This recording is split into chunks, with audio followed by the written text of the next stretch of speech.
You want to talk about you said 59 flood? So yeah, my mom and dad, Tom and Betty Ray, Hartfield, they lived next to, it was the old mill, which is not the mill on Mill Street, obviously.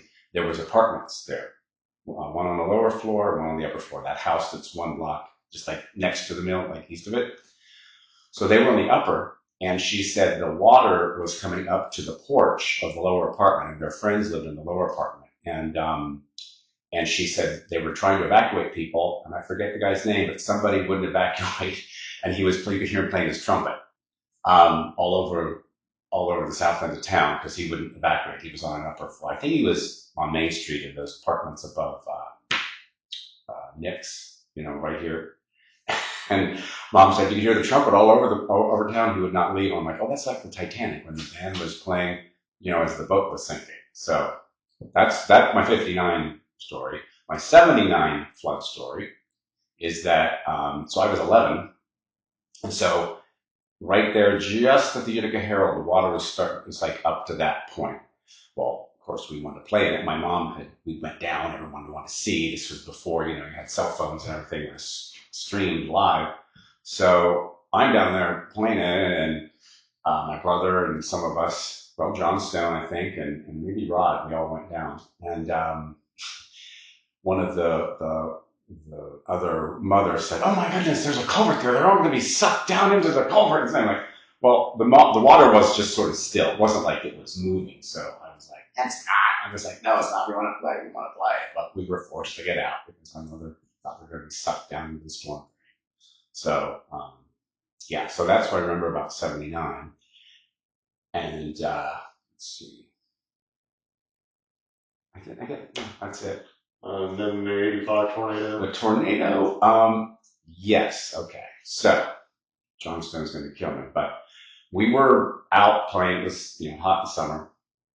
And Stones lived right up here on Main Street, just before you go out of town, the west side across from the railroad track.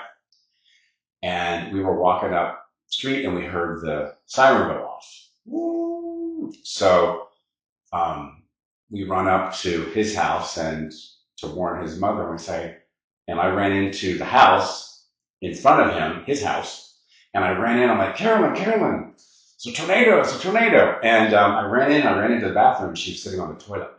She goes, okay, I'll be out in a minute. I'm like, oh. So then I ran up to my house, and my aunt was visiting from West Virginia, my mom's aunt, my great aunt. And so we got in the basement, and everything passed, and I didn't see anything other than I know that it took the tops of those trees off. And one of the teachers from school, I guess it took, I forget her name, not Starcher. It took like half of her house was gone, and then the other half, like in the kitchen, everything was perfectly still, undisturbed, and then the other half of the kitchen was gone.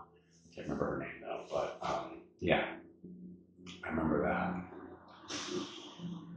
And you mentioned you wasn't here for the 92 sewer. No.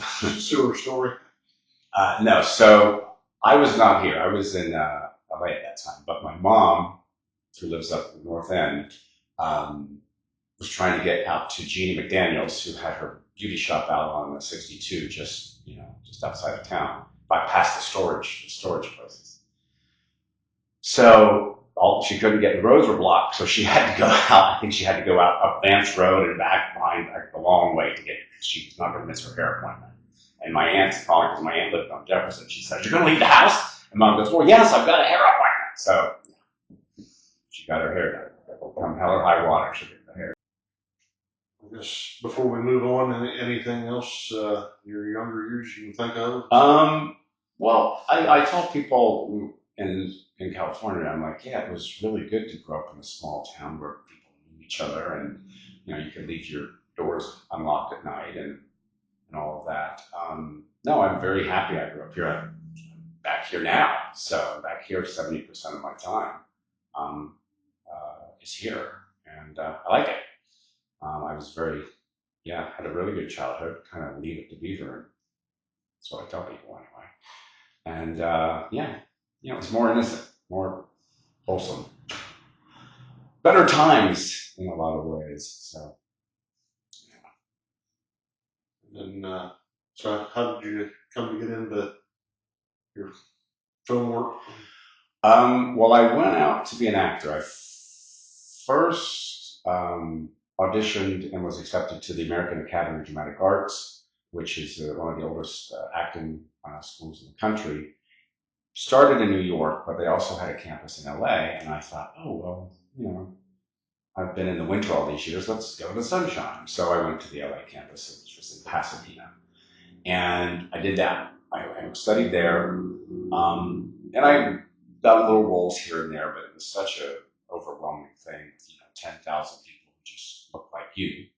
Um, so I sort of made my way into writing and then directing, and I started first writing stuff for myself, little web series things. I did my short film here in 2012, where we shot up north, at the house on New Street. We shot at Stone Brothers. We shot at the high school. We shot at the cemetery in the South End.